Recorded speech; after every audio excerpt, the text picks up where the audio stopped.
Thank you all for being here. I want to thank this incredible panel, not only for going to Syria with me on this trip, but actually for everything they've done for the Syrian cause from day one.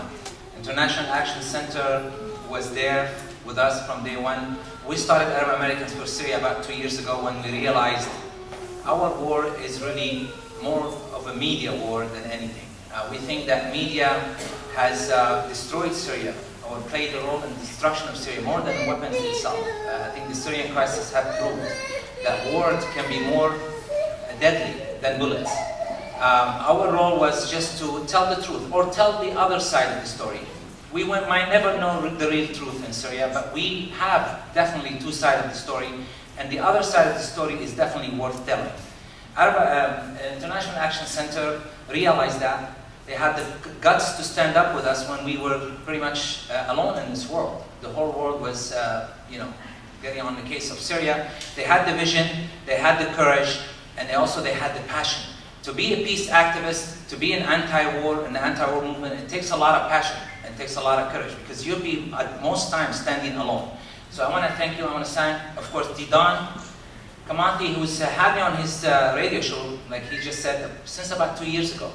He's given me 10 minutes every single Saturday, a chance to tell the world about the other side of the story. I'm not from Malula, just to tell you that because he's given that big introduction about Malula. I am though a Christian. I don't like to say that. This is the very first time I say this. I am proud to belong to Syria, a Muslim country. I've never been more proud to belong to a Muslim Syria. A Syrian, there is no difference between a Christian and Muslim. I think in my neighborhood, all my friends, when I grew up with Muslims. I didn't have any Christian friends in my neighborhood. I belong to a Muslim neighborhood, very old Damascus neighborhood. My friends who I grew up with, who I still speak with every single day, these are the people I count on to defend me. Not the Christian churches, not my Christian friends, not the archbishops. I count on Grand Mufti Hassoun because he represents me. He represents all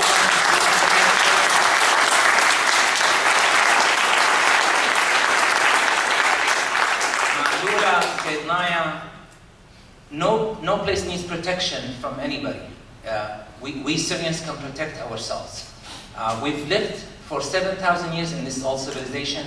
We were there as Syrians before religions came about. How many countries can say this? Can the United States say they were here before religions? So we were there way before religions, way before politics, way before parties existed, way before Ba'ath movement, way before the Assad family. We were there as Syrians for 7,000 years and we have never fought before. We've been invaded pretty much throughout the 7,000 years. Damascus, Syria had been destroyed more than a few times and it always got rebuilt. We can't really say how did we end up in Damascus or in Syria this year without going back to visit what happened in 2.5 years. I don't want to take too much of your time, but we really need to hear the other side of the story. You're going to hear a different point of view tonight. A point of view that you have not heard in mainstream media on purpose. They didn't want you to hear what's the other side is. 2.5 years ago, the Syrian so-called revolution started with a Facebook page called The Revolution Against Bashar al-Assad. They took copycat what happened in Egypt. Egypt had different circumstances altogether. People did come out in Egypt on the 25th of January, just like their Facebook told them to. And they come out in tens of thousands. They came out from workplace. They come out from universities. They didn't come out from mosques. They included all Egyptians. In Syria, by the way, the 15th of March was not the first date for the so-called revolution. They had a previous date. The previous date was the first week of February. Nobody showed up.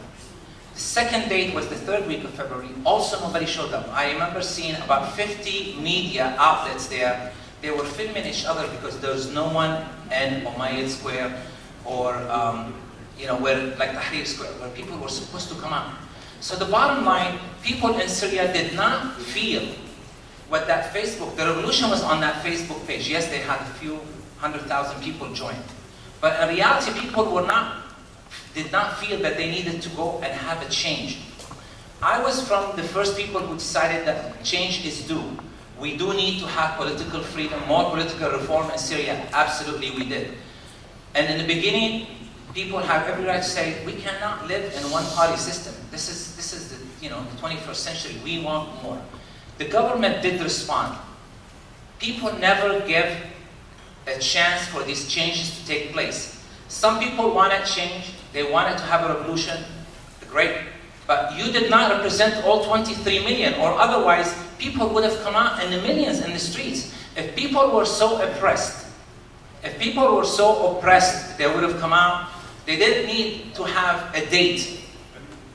You can't start a date like a kickoff, like a football game. It's like, okay, we're gonna kick it off on this and this date. This is a revolution. It starts spontaneous. It overbuilt over time. People would come out spontaneously. It's a strong current. Nobody can stop it its way. Syria was living its best days in 2010. I visited Syria every single year.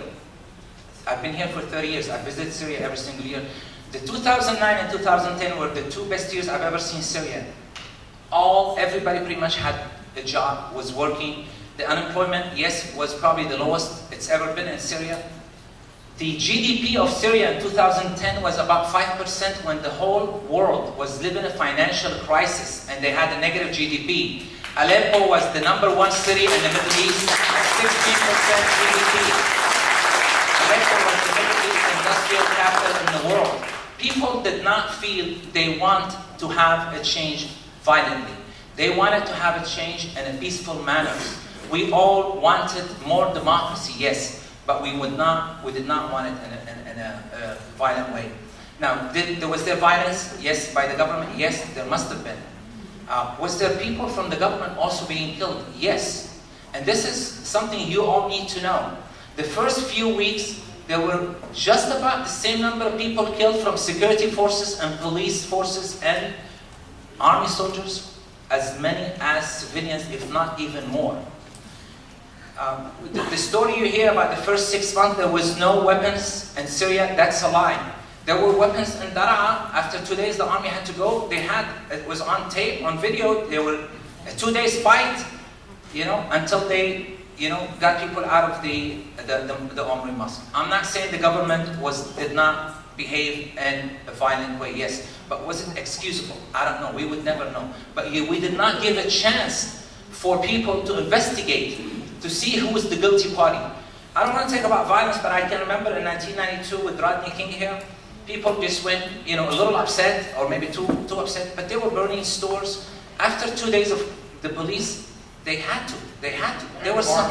The army in Boston, one terrorist man in Boston took 9,000 of 7 different agencies to take this one man down. So when you have violence, it's the duty of the government to protect. The judicial palace in Daraa was lit on fire a week later after this uprising began. People, on June 6, 2011, I need to give these dates because for everybody who said these were individual crimes, it did not represent the revolution, 124 people were slaughtered in Jisr al-Shuhur. This was still the biggest massacre in Syria prior to the August 21st, what happened in Ghouta. 124 security men who belonged to every part of Syria, from every sector, were slaughtered, were killed. And there was 50 media channel there. Robert Ford, the American ambassador, was there. He witnessed it. Nobody reported about these 124 Syrian men who were killed by terrorist rebels. Those do not represent the revolution. Those do not represent Syrians, I agree. But there wasn't a single word of condemnation by what we consider to be a political opposition in Syria. We wanted to have the political opposition condemn these acts of violence like we were condemning the brutality sometimes of the Syrian police force. Not a single time was ever shown on TV, on Arabiya or Al Jazeera. On the contrary, they were just being insightful. They're trying to use sectarian language to try to get the Syrians to fight each other. I want to fast forward a little bit to the massacres that we saw. We saw about 4 massacres, from the Hula to the Karm al-Zaytun, I think, to Khaldiya, to the train city. All these massacres we never saw except images on Al Jazeera of women and children slaughtered on the eve of United Nations Security Council meeting. 3 United Nations Security Council meetings on one time on the eve of Kofi Annan's visit to Syria. No one has asked. It was always the Syrian army to be blamed.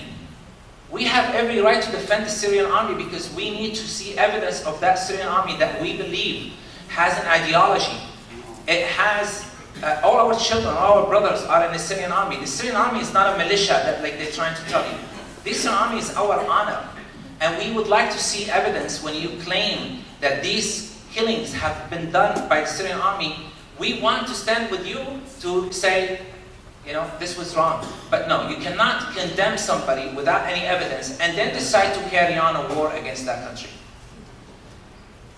What happened in March 19, or about a year ago, when all else has failed, basically, Obama decided that the chemical weapons was the red line. I don't know how and why did he decide to talk about chemical weapons. There was no mention of it yet in Syria. No one has ever heard of it. Actually, I mentioned this. I was with Cynthia McKinney about a year ago. It was this last October. And someone from the audience said, what else could these terrorists do to get the United States and NATO to have a military intervention in Syria? And I was just, you know, saying maybe they use some chemical weapon. They use some, you know, a homemade rocket, and they put some chemical weapon. And everybody was laughing. And I wasn't taking myself seriously at the time, honestly. But a month later, Obama said that chemical weapon is a red line if it's crossed. March 18, we had a chemical attack on Khan al-Assad. Khan al-Assad, 29 people were killed. Half of them were from the Syrian army, and the rest were from the city of Khan al-Assad. And they were asking for the intervention by the United States. I think Obama looked around and said, no. We cannot be punishing them for you killing them. We gotta come and punish them for you killing you at least. Basically, that's what happened. The Syrian government requested a probe, an investigation of Khan al-Assad. We didn't get that team until 20th of August of this year. However, there was an independent team from the United Nations who came to Khan al-Assad and investigated, met with Doctors Without Borders, met with victims, met with residents, and they came up with a report. Carla Del Ponte sent a report, said there was concrete suspicion of the use of the sarin gas. And she said all evidence point that the rebels, what she calls rebels, used it, not the government forces. Do you know what the White House responded that day? The spokesman for the White House came out and said, what Carla Del Ponte said, that the rebels used, no, we don't have any information that the rebels used chemical weapons. Okay, great. You don't have any information, then listen to someone who has information, who's on the ground there, did some investigation, and just said that yes, chemical weapons was used, and it was most likely to have been used by the rebels. We need to understand we do not need to support these rebels, whether they're right or wrong. If someone was right, we should say they're right. When they're wrong, we should say they're wrong. We all know chemical weapons was used by the rebels against the Khan al-Assad. Finally, a United Nations team arrives in Syria on August 20th. I was there. I was in Syria at that time. And on the 21st, the very next morning, after the Syrian government waited 5 months for this the United Nations team to arrive, another chemical attack would happen now. This time, of course, it happened in Ghouta. Now, this time, Obama said, now you got it right. Now you hit where you needed to hit. Okay, now the Syrian government is responsible. We're gonna attack Syria. As if Syria and the Syrian people had not had enough of 2.5 years of internal conflict, 2.5 years of fighting, 2.5 years of just about every mercenary and every Al-Qaeda member in the world from 82 different countries is already in Syria. If we hadn't had enough from the economic sanctions and from now we have to deal with the psychological warfare of Obama wanting to bomb Syria or not. That's when we contacted the US delegation and we told them, you know, you've been standing with Syria, you are an anti-war movement. You need to be here, now more than ever. And honestly, your trip could not have come at a better time. The Syrian people needed to see that the American people came to be in solidarity with the Syrian people. That the American people are peace-loving people. That the American people in the message they took to Syria.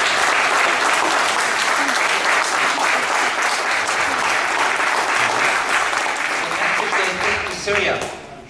When we have a former Attorney General, the highest judicial power at one day in the world. Tell the Syrian people you're right and Obama is wrong. That's an honor to the Syrian people.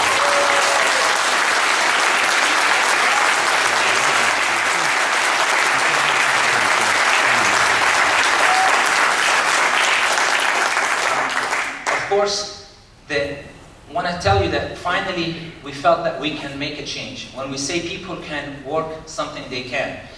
When Obama felt that there was evidence that maybe the Syrian government did not use chemical weapons, he wanted to back down. So what he did, he threw it in the lap of the Congress. Now, for the first time, American and Syrians and the people around the world realized if they have the will, they have the way. They can make it happen. We started a Facebook page, the one that Didon talked about. It's called U.S. Congress, Act for Peace, Vote No Against War on Syria. A Facebook page that started on the 29th of August. It grew to about 35,000 within a few days.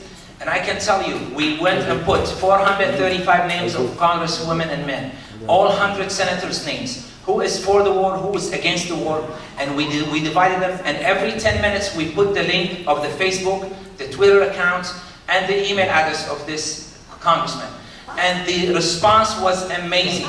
Some of these congressmen were saying that on their own Facebook, our phone lines are melting. The New York Times called me in Damascus and had an interview with me, and they asked me about this one page in particular. They said over 4 million calls came into the congressman. Over 4 million emails saying overwhelmingly, over 95% of all calls came and said no war on Syria. Now, this couldn't have happened if we had not started this 2 years ago. 2 years ago, we felt that the US intervention in Syria was going to happen. Just like it happened in Libya, just like it happened in Iraq, it was going to happen. So for 2 years, what we've been doing, when we go to rallies, when we go to the federal building, and we say no to war, no to intervention, people say, what are you talking about? Who's intervening? You know, you guys are killing each other. We knew it was going to lead to this point. They need a pretext for intervention in Syria. They couldn't get it from day one. They could not get it. They could not get the Syrian people to revolt enough. They had to go and borrow 100,000 mercenaries from around the world, okay, to get them into Syria. When that didn't work, they gotta use chemical weapons as a pretext. We want to be left alone. The Syrian people can take care of each other. Bashar al-Assad is not staying forever. Whoever thinks Bashar stays there forever, he is not. Change is gonna happen. We have a multi-party system now. The government responded from the very first week, from the very first month. We could have been now with probably just the first 200-300 deaths that happened in the first month or two. There was enough reason for us as Syrians to unite, to request change, to get the change. You know, we made enough volume, we made enough noise for the world to watch, to help us, to make sure we have international monitors, that we can go to free election, we can elect our own people into parliament and into the next presidential election. But we didn't take advantage of that. Why? Because there's a Facebook page that said, Revolution Against Bashar al-Assad.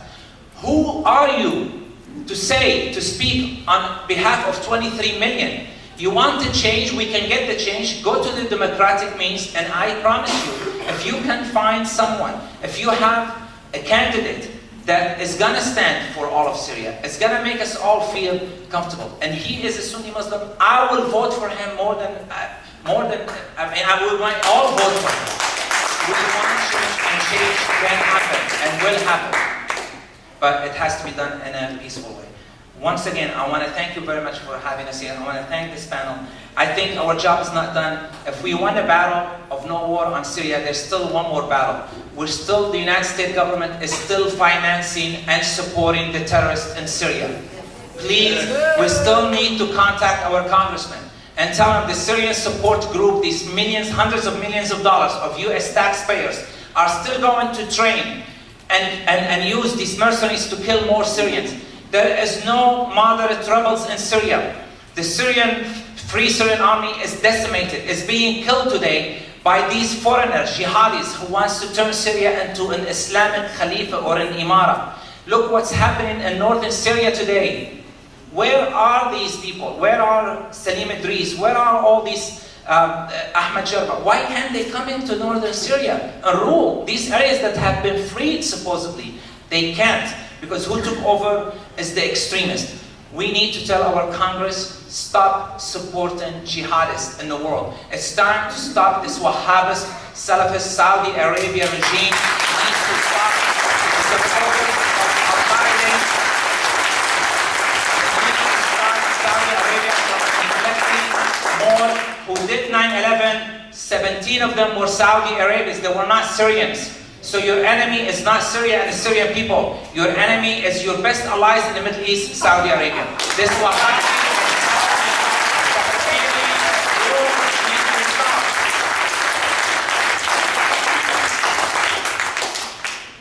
Finally, the United States government tells you we're giving this aid as a non-lethal aid. There is no non-lethal weapons. In a time of war, every weapon is lethal. Save Syrian lives. Please push for Geneva to push Syrians to come and sit down on the table. Find a way. If you can find a way to make them fight each other, you can find a way to make them make peace with each other.